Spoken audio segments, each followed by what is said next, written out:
Good morning, everyone, and happy Wednesday. Welcome to the Avero Advisors live stream, where we come to you and talk to you about all things modernization in the public sector. I am joined today by our founder and CEO, Mr. Abhijit Verekar. Good morning, AB. Morning, Megan. How are you? I'm good. I'm good. I'm very excited because today we are gearing up for ICMA. It is our last national conference of the season, and October is always an exciting month, right? We're planning for the new year. We're implementing new things. We've hired a lot of new folks and new faces with Avero. Business is booming, and we have a lot of exciting things to talk to you all about today. And it's been a long time since you and I have been on a live stream together. So I've missed you Yeah, a little yeah. bit. What's that about? I know, I Yeah, don't me. know. We've both Okay. been busy, I guess. So yes, if you are new to the Avero Advisors live stream, please join us in the comments and tell us where you're joining from. We'd love to hear your all's questions and thoughts on what we're talking about. And just a real quick, Avero Advisors is an independent third-party consulting firm specializing in IT, strategic planning, ERP consulting, AI consulting, as well as a new product offering that we're going to do a soft launch, I would say, today. So stay tuned and make sure that you follow us on all of our social media platforms. We are on every single channel and we go live every Wednesday, and this live stream becomes multiple forms of content. So make sure that you follow us to stay up to date on the latest and greatest. Whew, that's a mouthful to try to get through in an intro, but like I mentioned, we are headed to ICMA in Tampa. And for those of you who don't know, it is the International City Management Association. So we will have a booth there, booth number 814. And AV has a speaking slot, which we'll dive into a little bit later, at 9:15 on Wednesday morning. So again, 9:15 on Wednesday morning.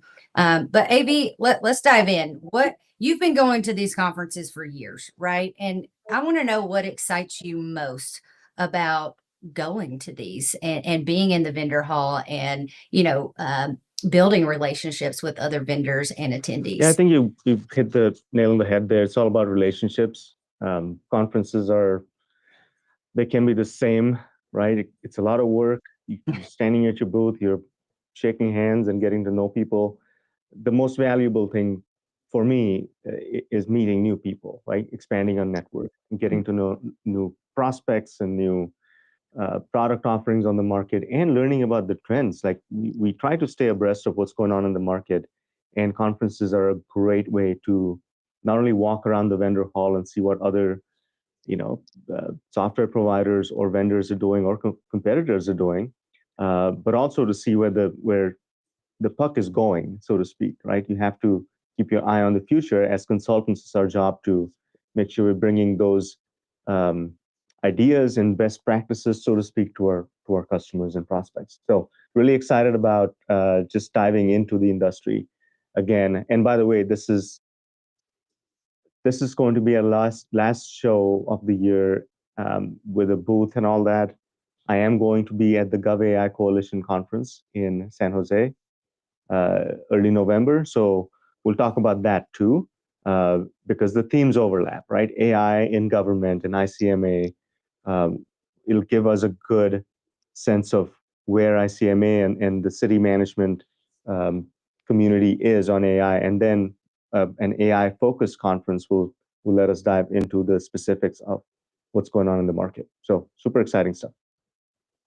Yeah, that's really exciting. Let's go ahead and dive into that. So, we've had a big year of conferences, right? And with the conversation of AI, I feel like it's leapfrogged just since GFOA, right? And you will be attending the Gov AI Coalition Summit in November. So, can you dive into some common themes? Like, what are you seeing, and how is Avero transitioning based on those themes? Well, we're seeing a lot of obviously talk about AI. People want to investigate and see what fits, what doesn't.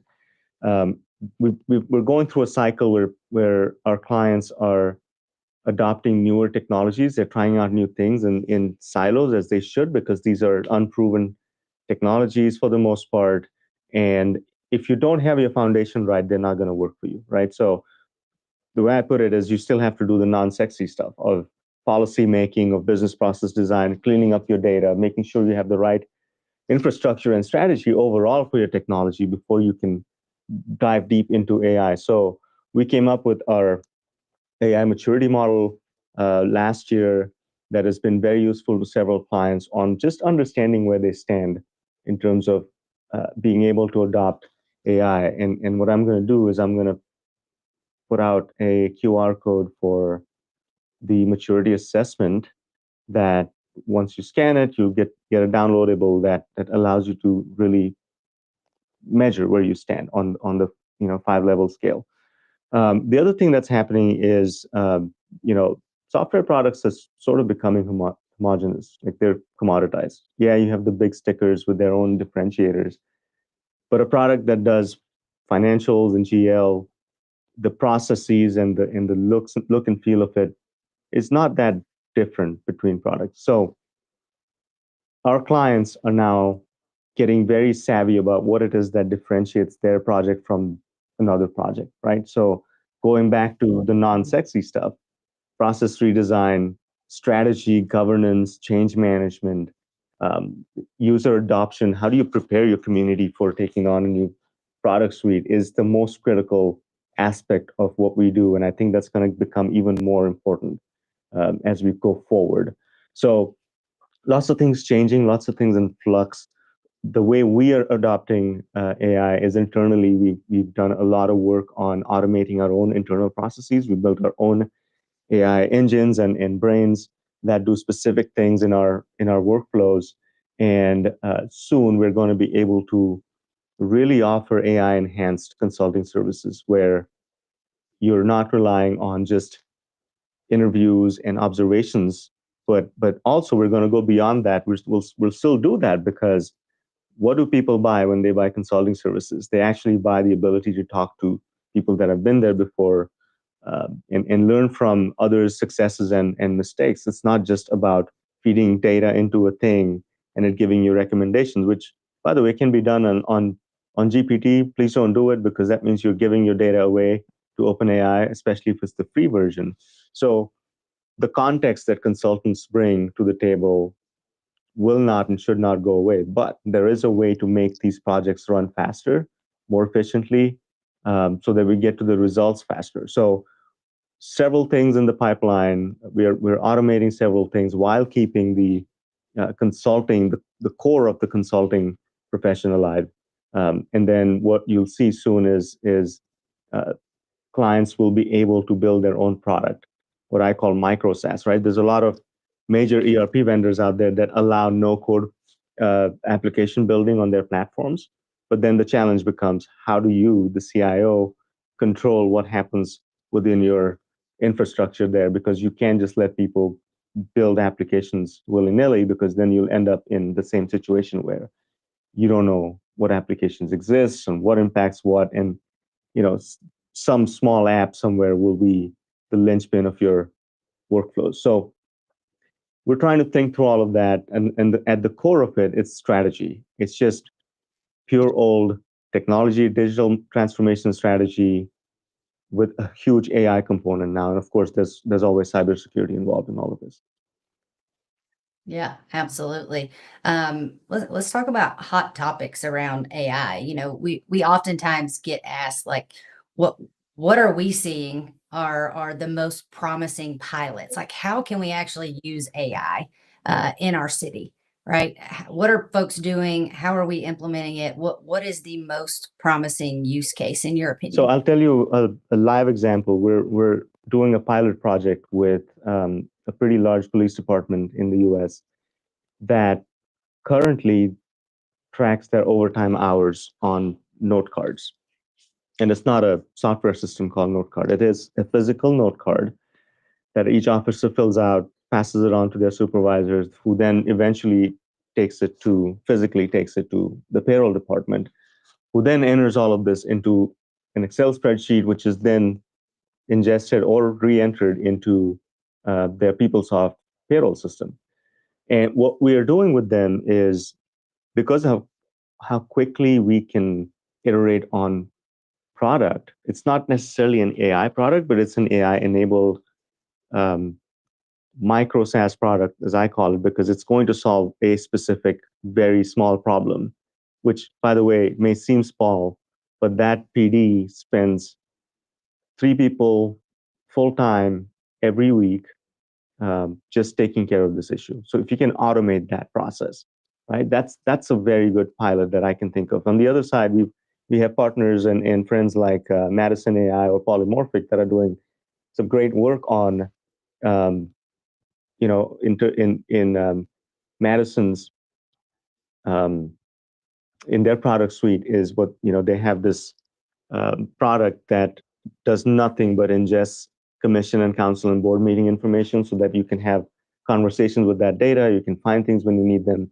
And that is internal and external focused.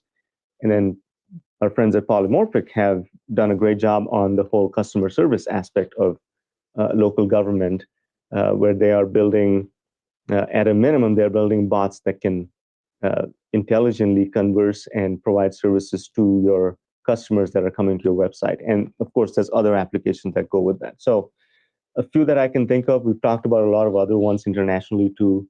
We just, Singapore is a great example where they have really nailed down citizen services through AI recently. So lots of good things happening, but again, it doesn't happen without proper thought, and you can't just go there and go outside and buy something and plug it into your environment. That's not going to work. Guys, I just got a notification that the chat box wasn't working or the QR code wasn't working. So I will go back in and reshare. If you do have a question for us, feel free to message AV or I privately. So sorry about the technical difficulties there. I have no clue what's going on, but just wanted to throw that out there. If you do have questions or comments, please feel free to private message us and we will get back to you shortly. Let's talk about AI governance. That's a large topic of conversation. Is my data safe? How am I protecting my organization? I know you have a few examples of a few cities who have implemented strong, responsible AI governance. What lessons stood out about privacy and compliance in those examples, AB? I think, again, it's not, there's two ways of looking at it. You have to be careful about your data anyway, AI or not. You have to make sure that it is secure, it's clean, it's usable. And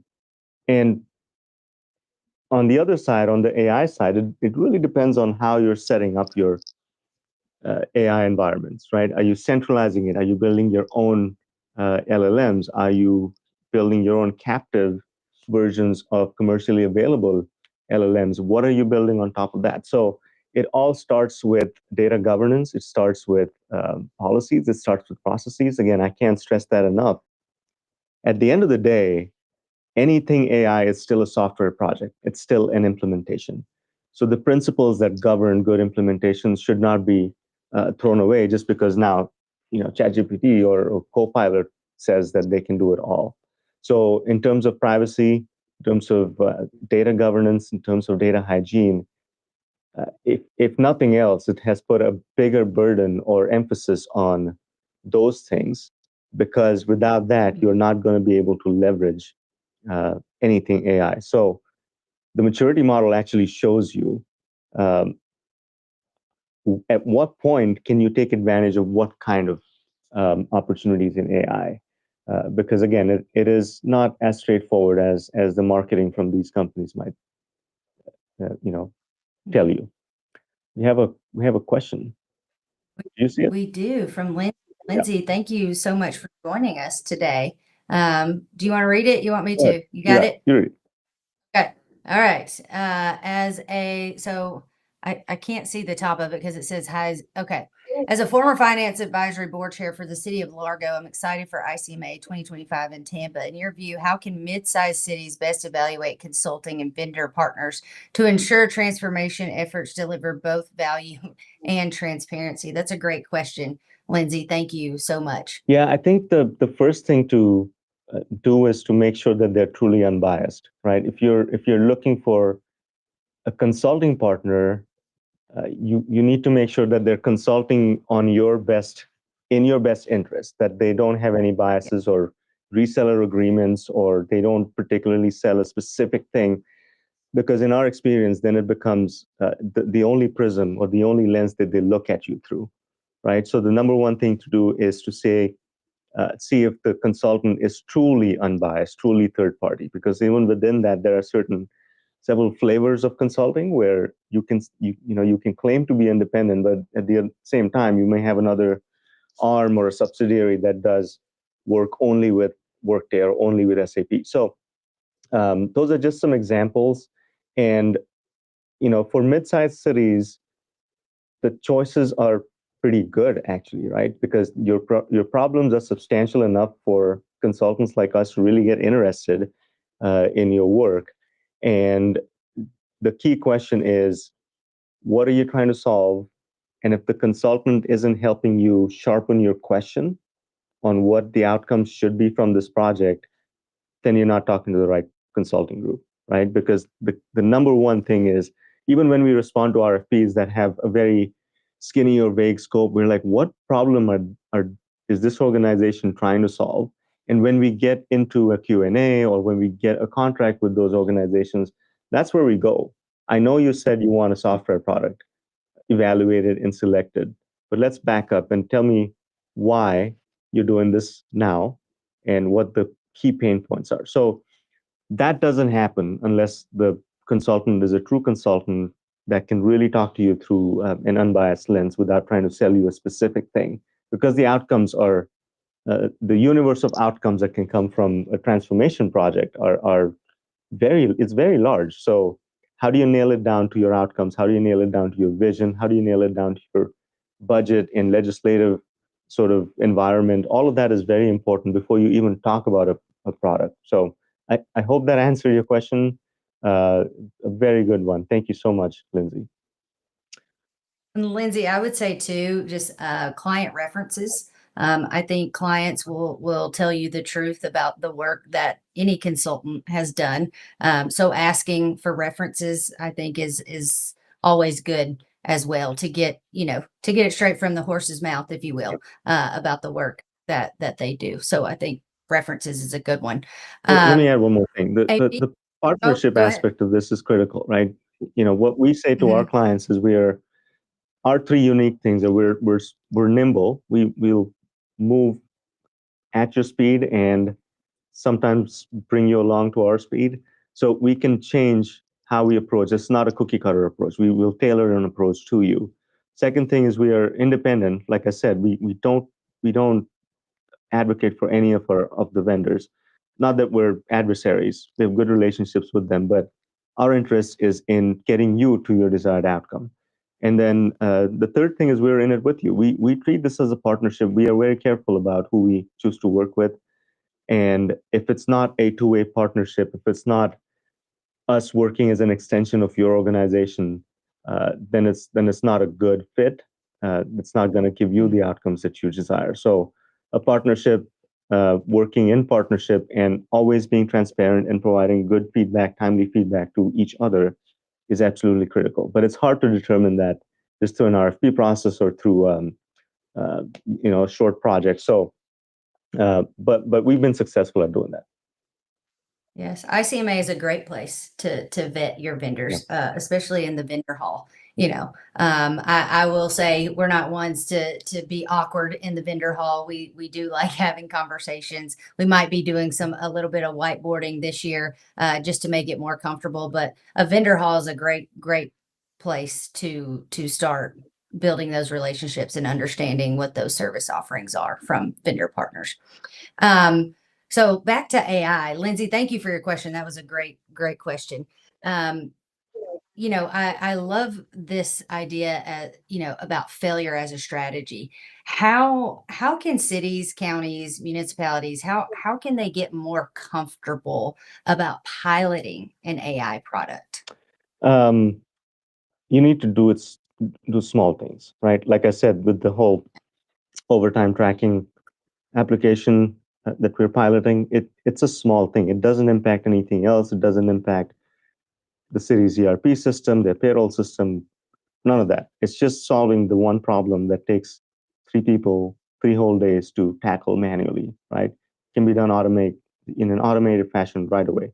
So starting small, trying different things, not putting a lot of your assets and resources into the same basket or same project as you try AI products and applications out is really important because just like any product implementation, if it goes wrong, uh, you can derail a whole organization by trying something big that is not ready for prime time yet.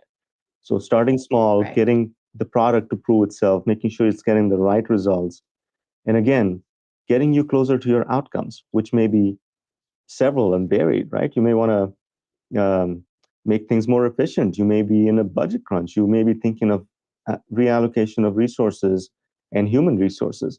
So, what is the thing that you're trying to achieve through this pilot project? Defining that upfront is critically important. Understanding your maturity, whether or not you are mature enough to take on this kind of project in terms of your policies, processes, people's readiness to even try things. I know most people are trying GPT on their own, but you need to make sure that there are policies around that, what people are allowed to do, what they're not allowed to do with your data. All of that is important as you define what the outcome should be. And then pick a small pilot. Pick a small pilot. And my talk at ICMA next week is about using technology to build trust in the public, because what we're finding is there's an expectation gap, right? You want your local government, when you have to deal with them, to work like Amazon. Your permits should be visible to you, the state of, the status of the permits, what information do you need to give them. All of that needs to be transparent. And so when you're dealing with Amazon or Tesla in the commercial side, in your private lives, or iPhones, things work so easy. And then you go try to get something done in the public sector, and the expectation gap is huge. So how do you use technology to leverage that? It's a great time for the industry to really think about how do you use AI enabled products or AI enabled services to bridge that gap, to leapfrog the investments and the time spent by these large companies to get to that point, because it's not overnight. But with the use of AI, you could save some time as you try to get there. And you may never get to an Amazon level of service, but that's okay. You need to just close the gap on where you are today. So that's going to be my talk on Wednesday, the 26th in Tampa at 9:15, Megan? Yeah, I think it's 9:15. Yeah, 9:15. look me up. Early. I'll be there. Look, you want to talk new solutions and innovations from our side? Are you ready? Yeah, Ready for the soft launch? yeah. I mean, I think we've kind of talked about it briefly, right? Our approach to consulting needs to change. There's several things happening in the market. One is, the traditional route of helping clients um, produce and release RFPs. It takes too long, and it's Yes. yes, there is lots of value in slowing things down and making sure they're done right. But if the time is being spent on manual stuff, on manual business process mapping, on manual requirements definitions, on manual back and forth with subject matter experts, that's what takes a lot of time. The time and material aspect of it is what takes a lot of time. So what we are doing is we're trying to turn that around. Again, like I said, the intent is not to kill the consulting uh, heart that we all have, where we're in this because we like helping people, and that can't go away. But a lot of the manual workarounds and the work that we do can be easily automated. So we're not being uh, cavalier about it. We've actually really built our in-house um, systems that can allow us to use our own intelligence from over 10 years that will be available to our clients. So 2 or 3 ways of looking at it. One is we can offer the same services at a higher quality, definitely at a faster pace. We can get you from strategy to RFP in a shorter time, and using our own data sets help you do a more data-based selection process, right? Data-enabled selection process. So at the end of the day, you want to make sure that the products you select are defensible, that they're not being picked because of feelings. Of course, you have to have your personal preferences built in. So our own tool sets will enable us to do this in a much faster, higher quality way. And I can't wait to actually launch it. We can start soft talking about it, right? And then the other thing is micro SaaS. Again, what is it that the major players would never get to, right? Some little workflow that someone built 20 years ago that does a very important thing, but no one wants to modernize it. It sits on a small server somewhere, and big players are not interested. I mean, they may be interested, but they'll ask you for a lot of money to customize something like that. So there's a lot of scope and chance for consultants like us to just fix problems today with the right kind of tool set, and adding that to our tool belt, I think is going to be valuable to us and our clients. Absolutely. I'm excited. So we've talked about technology. We've talked about new innovations, ICMA. Let's talk a little bit about workforce development. What type of skills are people going to need in this new era of AI and of digital transformation? Lots of curiosity, lots of trial and error. There is no, I'm sure there's classrooms that will teach you AI, but things move so quickly that you should be doing this on your own. You should be curious about newer technology. You should be curious about new AI products. Again, they don't cost a lot to try. A lot of them have free trials, so go try them out. See what works in your workflow. Now, of course, we're talking about personal lives, right? At the enterprise level, you better be the organization better have a strategy for what's allowed, what's not allowed, or how do you govern what is allowed within your infrastructure. And then for individuals that are looking to get ahead or survive in the new AI world, I think the biggest strength is just teaching yourself. Get yourself on YouTube and just watch things and learn things and read up on all the things, because AI and AI products will automate a lot of things, but you still need context and taste, and people will need to be interacting with the AI products. So it's not all doom and gloom. At least I don't think so. But you can't be left behind. You need to educate and train yourself. How are our clients, addressing these skill gaps? Have you seen any sort of unique trainings or any certifications that they're offering their employees? Not that I know of. I'll find out more when I go to the GovAI conference. But I know that our clients, they bring us in to talk about AI. I'm doing a training session this afternoon with a large client as they're getting ready to go through a selection process. Obviously, major and minor vendors are going to present AI capabilities of their products. And so selection committee that is full of accountants, asset managers, airport operators, what have you, how do they know what is right for them and what's not, right? Because the requirements are pretty slim. It says, make us more efficient, make us more automated, make us more transparent in the AI realm. So what does that mean when the vendor says, our AI is built on blah, blah, blah LLM, or here's the number of parameters we've used, or these are the no-code application building abilities you have. So how do you judge that apples to apples? How do you just have a framework that tells you as an evaluator what things mean and how to apply that selection work that you're doing?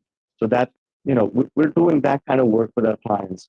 But again, a training program that's out there is probably already outdated, unless I'm not up to speed, which I don't think.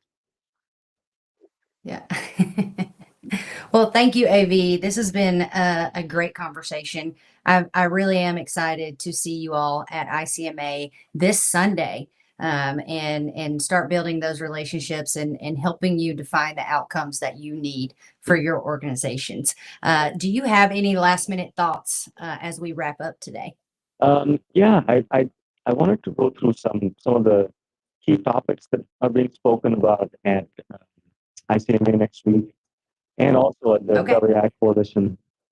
Some really what may seem like same old topics, like my topic is how do you increase trust in local government using technology, but the angle is different, Mhm. right? We're gonna be talking about how to do strategic planning, how do you evaluate AI, how do you use that to build trust? So a slightly different angle. And then the hot topics are for any conference, I think, in the last 2 years have been responsible AI governance, lessons in privacy compliance, sustainable AI, and environmental impact. There's a lot of talk about how proliferation of data centers in AI is. Hey, I'm sorry to cut you off. You're getting a little fuzzy on you got feedback in the mic. We can't understand you. Let's switch it up. How's that? Just going old school. Better, way better. Yeah. So Yep. sustainable AI, environmental impact. We've seen a lot of stories recently where data center permits are being denied by city councils because of the perception around electricity usage or noise or what have you around these, or water use around these data centers that are dedicated to Mhm. AI. So that's going to be a big topic. Equity by design. You mentioned failure as a strategy. That's a cool topic. I'd love to go to that. Collaborative procurement models, pooled buying power, vendor transparency. Critical. I was in a LinkedIn conversation yesterday with somebody talking about just that.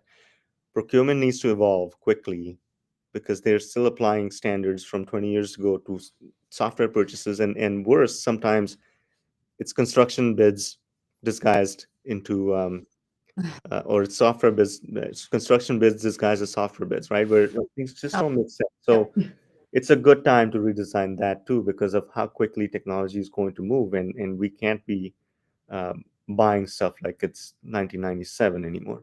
So that's a good one. Right. And then just I'm really looking forward to what mainstream tech looks like in 2025.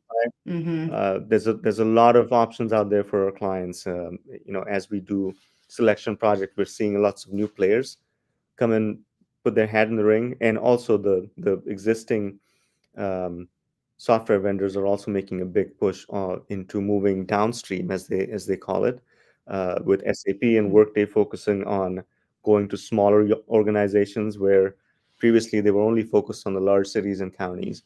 And so it's an exciting time for our clients because there's a lot more choice and options that will get you a better deal. Um, may not be completely, because we don't want to buy based on just the cheaper price, but you will get better deals from vendors on better service, better product, uh, and Mm-hmm. yeah, price breaks because competition allows that. So yeah, those are my overall thoughts. But I'm really excited to see everybody at in Tampa in a few days, and in San Jose in a month or so. Yeah. Well, thank you all for joining us today. If we did not get to your questions or you weren't able to add a comment, please again reach out to us directly. I'm sorry that we had technical difficulties earlier today. Again, follow us on every social media platform. We are very much nerds about the content that we put out, and we want to make sure that you guys stay up to date on the latest and greatest trends and what's going on in this market. So LinkedIn, YouTube, Facebook, Instagram, we are on every channel. And without further ado, I'm going to wrap it up. We will be at ICMA Sunday through Wednesday. And then maybe we'll do a little live stream from ICMA, just a quick recap, maybe some things that we're hearing. So look for us on LinkedIn again next week. And AV, thank you so much for joining me today. Thanks, guys. What was the booth number? 814. 814. And I will try to repost that on our channels too today, but it is 814. So swing by.